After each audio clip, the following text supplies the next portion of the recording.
Hello and welcome to another episode of Energy Express. I'm your host, Zach Harrell. We were recently able to link up with WVU Esports Director, Josh Steger.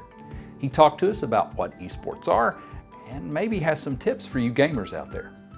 Next, we're going to highlight one of the newest and most unique sports programs here at WVU. And we're actually the national champions in it this year. And that is Esports. What is esports, you may ask? We're going to throw it over to Coach Steger to tell us a little bit more about the esports program.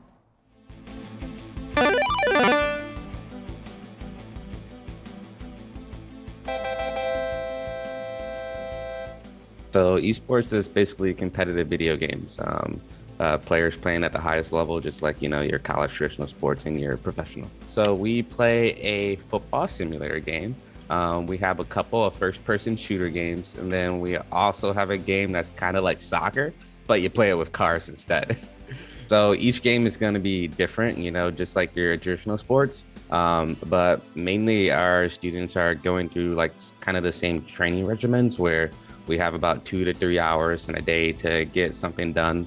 Then we also have film review. I think the biggest thing that's different from our training compared to other sports is that we actually scrim against other schools all the time rather than just within ourselves as inter-squad scrimmages. I would like to say it's probably intense depending on the match that we're doing.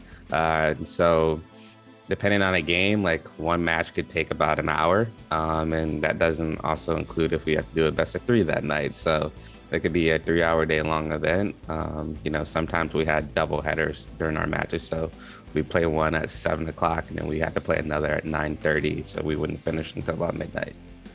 While traditional sports is more of that, cardiovascular endurance pace, esports is more of a mental endurance. So I think something that makes our players a lot different compared to traditional sports is that the mental capacity that you have to have in these games are so crucial.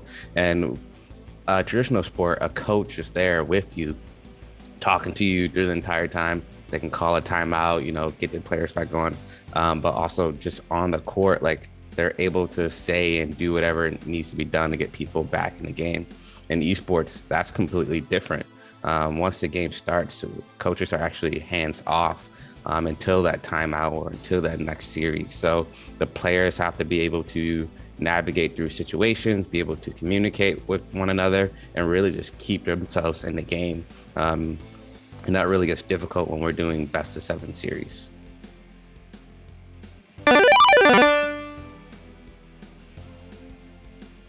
It's kind of a want from the provost's office. So they saw the need, they saw the field of esports and the need to get it to WVU and be able to be an industry leader within this space. And that's kind of the vision that they had about it. And so we created the varsity team to really help navigate and get people going and give the fans something to enjoy. But also we understand that the varsity team would be a pillar to bringing in all the success that we want from the academic side by bringing in industry professionals to come and teach these classes. The minor is basically like your pathway to whatever you kind of want in esports. So we partner with the business college, CPAS, and then also Reach Media. And so students can take their pathway between either one of those courses that they want. So we have a business class, we have a marketing class, and then we have an esports governance class. And so all those core classes you have to take within the minor, and then you can take the other 2 electives from either college that you want. I started off playing traditional sports, so I played that all the way through college, but I also just played a lot of video games as well. So in college, I started doing traditional sports and I was playing on our esports team. And then I decided one day, I was like, you know what, I'm gonna go into this field of esports. I just took a chance. And it's taken me all over the world. The crazy thing is, like, I've even been invited internationally for, what esports is. So this job is super unique, and honestly, depending on, how much you make of it, and you just kind of put your head down, don't make excuses, and keep plowing forward and see what happens.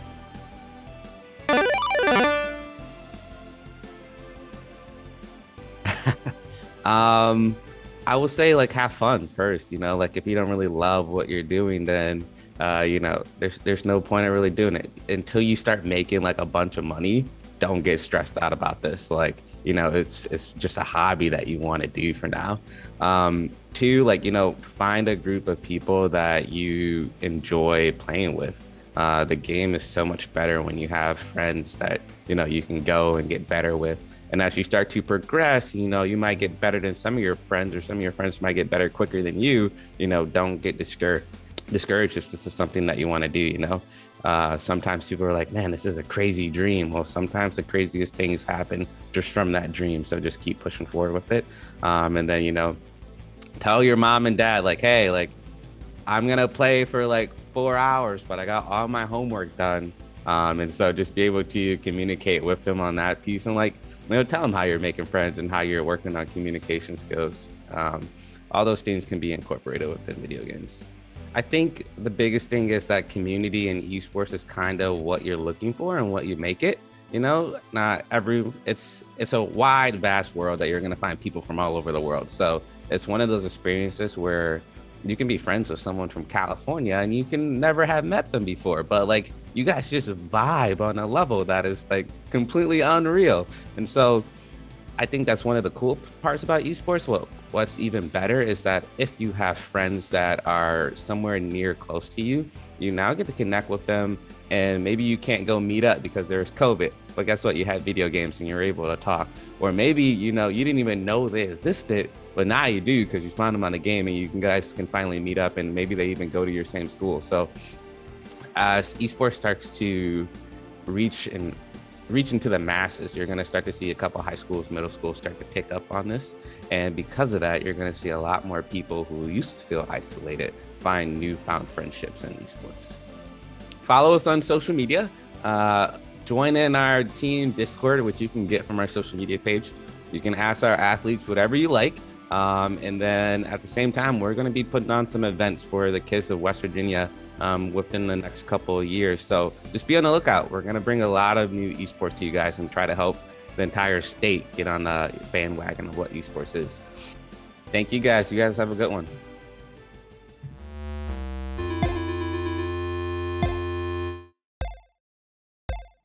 Hey, before we go any farther, what did the janitor say when he jumped out of the closet? Supplies!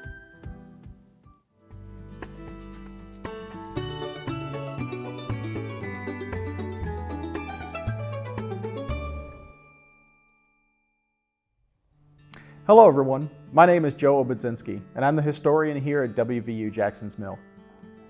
So today, we're going to open up our history books and learn a little bit about grist milling here at the Blaker Grist Mill at Jackson's Mill. So come on and join us as we learn about this neat piece of our history. So today, as we talk about grist milling and the Blaker Grist Mill, it's important to answer one of the most important and straightforward questions first, and that is, what is grist milling? Well, it's actually grinding on a very large scale. And this was an important thing that was done here in early West Virginia. It was something that the Blaker family did, and it was something that the Jacksons did. There were quite a few grist mills here in this region, and really all over the entire country at this time. Now, the Blaker Grist Mill is actually quite old.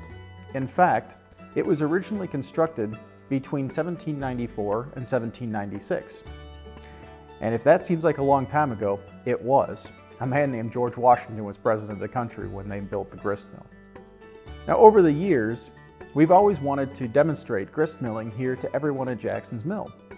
Unfortunately, the Jackson Mill was no longer a functional grist mill by the time we took over as a camp here in 1921. So over the years, we decided that the best way to do that was to find another grist mill that had some history and also still had all of its parts. And that is how we ended up with the Blaker Grist Mill. It's actually kind of a neat story. It involves two friends who had grown up together in 4-H. And as they grew into adults, one ended up working in the county of Greenbrier County in the southern part of the state of West Virginia. And years later, his friend, who had also been a 4-H member with him, was a doctor living in Delaware, but his name happened to be Blaker. And what happened was This county agent, a man by the name of Jimmy Johnson, called his friend and said, look, they're looking for a way to demonstrate grist milling at Jackson's Mill. Do you have any ideas? And so Dr. Blaker said, yeah, I do. I've got a family grist mill and we're not using it anymore. You know, it'd be really nice if somebody did something with it.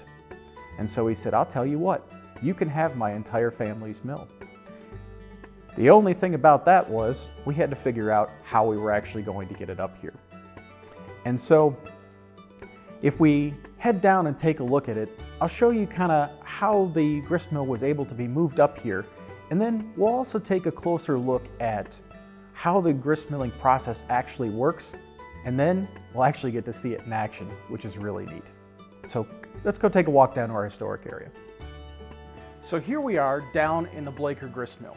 I mentioned that the Blaker grist mill was quite old and we had to move it here. So now we're going to get a chance to see exactly how we did that. We're going to get a chance to see how, even though today it's all back together, you can see how we were able to move it. The simplest way to explain it is that it was kind of like a giant 3D jigsaw puzzle. The cool thing for us was that when we were trying to move it, we had a little bit of help. We began to move this Blaker grist mill in the mid-1980s. We thought it was going to take us a year, and it took us 9 by the time we were done. So it took quite a long time. But as I said, it was kind of like a big puzzle. Well, here's what I mean. When we got a hold of the grist mill, we had to figure out how it all went together.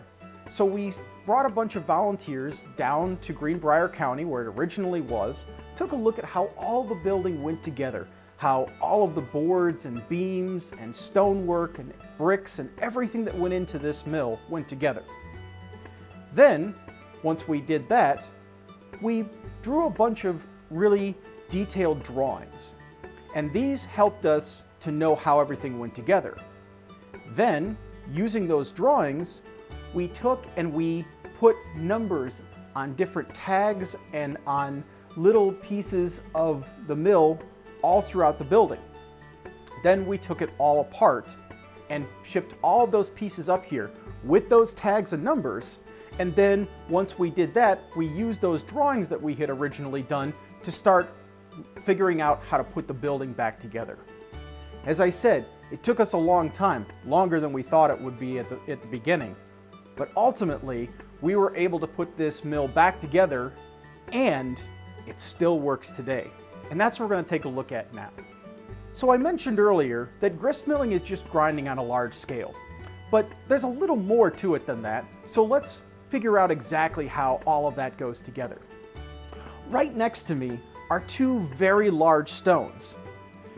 But they're not just like any type of stone you'd find out in nature. They're very specific types of stone, very hard stones. But they're also stones that you can see have been carved into a giant circle.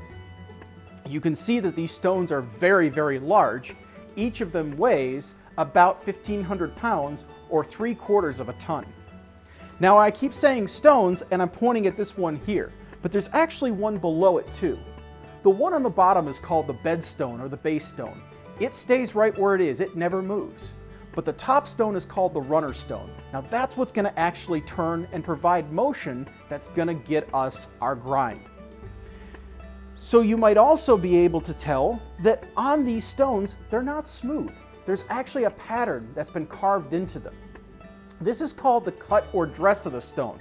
And really what that is it's a fancy way of saying that it's a pattern that's been carved into it to make sure that as everything gets ground in between it, everything is nice and consistent, nice and even as it goes through it. Now these stones right here were used by the Blaker family for many years, as were the other 2 sets of stones a little further down. But this set we don't actually use these days so that you can get a chance to see what's really going on inside of everything.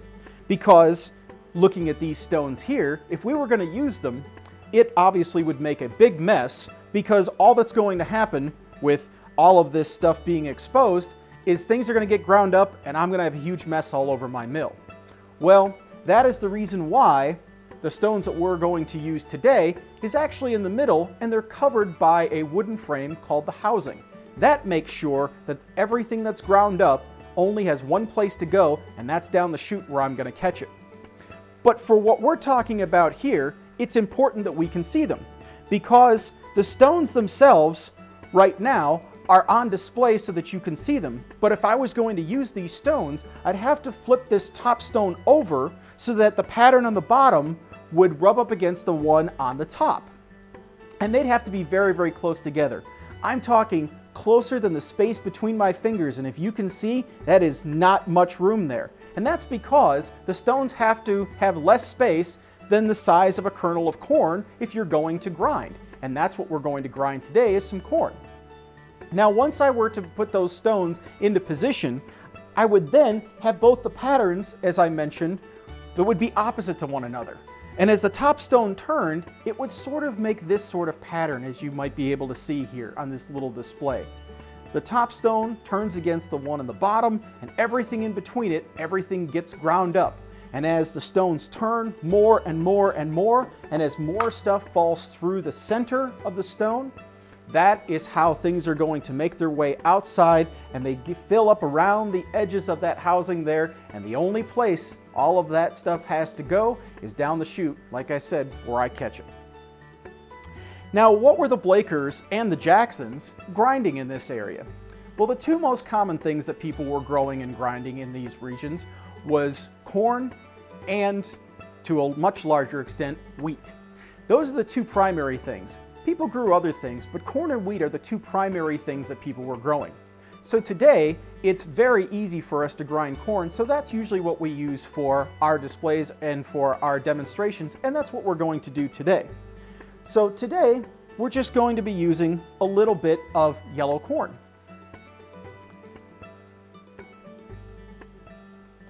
Now, yellow corn is something that we're pretty used to seeing, but there are all different types of varieties.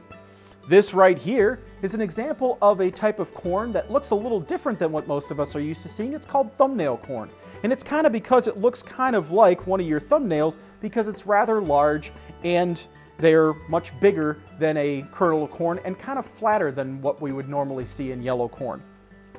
This variety right here is known as painted corn. Referred to this by indigenous peoples because of the varying different colors of all the kernels. This would also have been a very common type of corn to be seen around then. But most of what we're used to seeing today is yellow corn, which is what we're going to use today. And one other thing I want to mention before we get to describing how this is all going to work and before we get a chance to see it, is I want to mention one other thing, and that is how a miller was able to make a go of this for their living. A lot of times, people didn't have as much coin and paper money as we might see today. Well, to be honest, today we'd probably be more using credit cards and debit cards and things like that. But back then, most people didn't even have a lot of coin and paper money, but that didn't mean that there wasn't a way to do business. In fact, a lot of people back then bartered or made deals for trading various items, and that is one of the most important ways that grist milling, especially for the Blakers and the Jacksons, would have worked. This right here is called a miller's toll box, and this is how a miller was paid. I know it kind of seems really strange. It's just a box. How could a miller be paid with a box? Well, it's not about the box itself, but rather what can go inside of it. The dimensions of this box, the length, the width, and the depth of it was established by Virginia law even before this became the state of West Virginia. This is how a miller was paid. For every bushel that they ground, they could keep what was able to fit in this box, and that was called the miller's toll or the miller's share. Now this would be something that the miller could do, and they could store it for people, or they could grind it up and give it off to them. The nice thing about this is that chances are, if the miller was pretty successful, and many of them were, at least during the time of the Jacksons and when the Blakers were operating their mill, they actually probably had more than enough to feed their family and probably could even trade and barter with other locals in the area, so they might store some. You ever wondered why you go to a store to get food?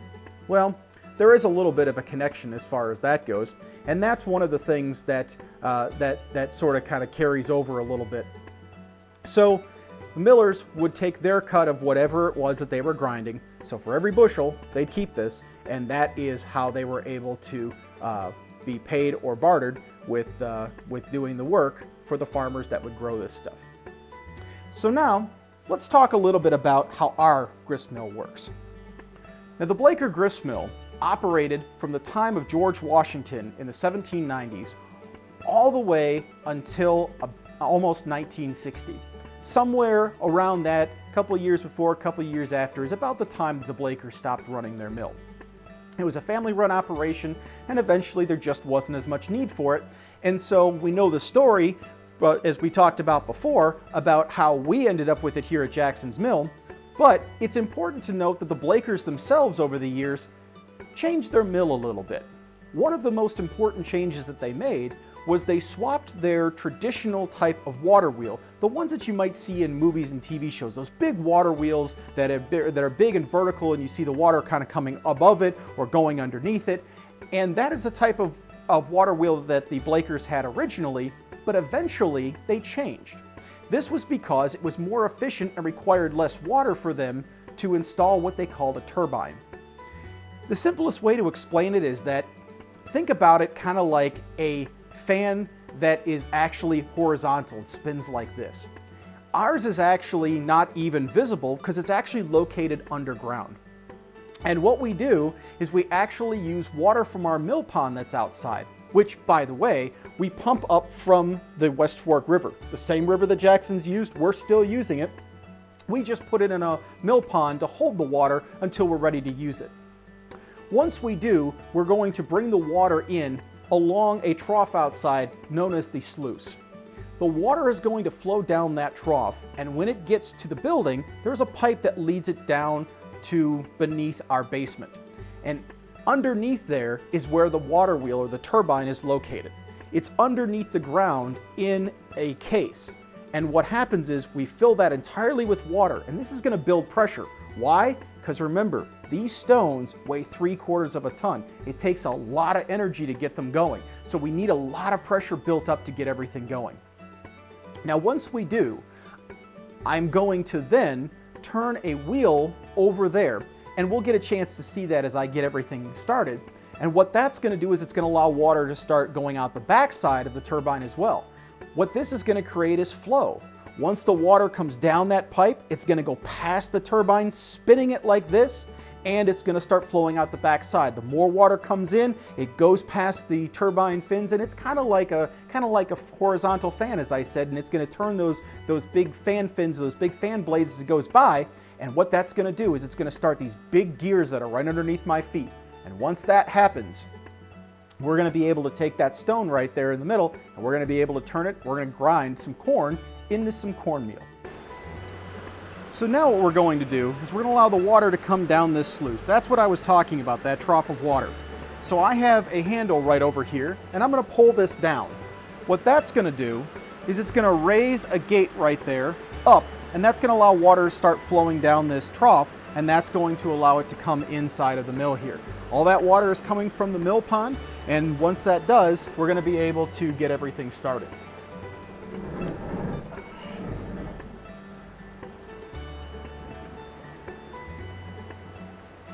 So this wheel right here is that it controls that gate that I was mentioning on the back of that turbine. So now that we have all the water coming in from the sluice, now I'm going to turn this wheel, and that's going to allow the water to start coming through there.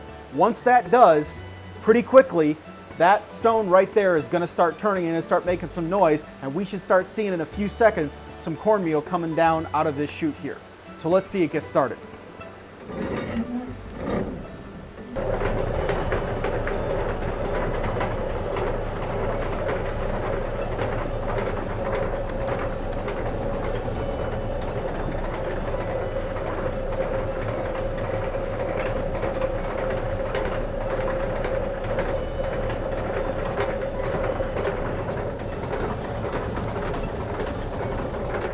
So as you saw going in, we had full kernels of corn. But now, after it's been grounded between the stones, we now have this fine meal that looks a little bit like powder, but it's actually all of those ground up kernels that we call cornmeal. Now, the miller and the farmer that he was grinding for could decide how coarse or how fine they wanted their meal to be. So that would be something that they would adjust based on how close or how far apart they wanted the stones. We sort of keep a pretty consistent grind for us here at Jackson's Mill, but this does give you a good example of what a grind would look like coming from our mill here at Blaker's Mill.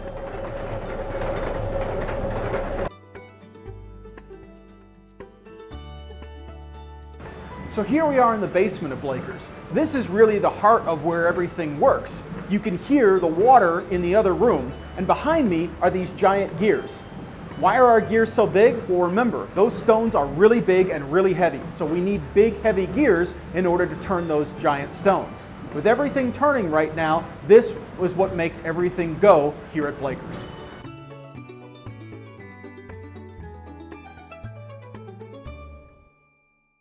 Thank you so much for joining us for another episode of Energy Express.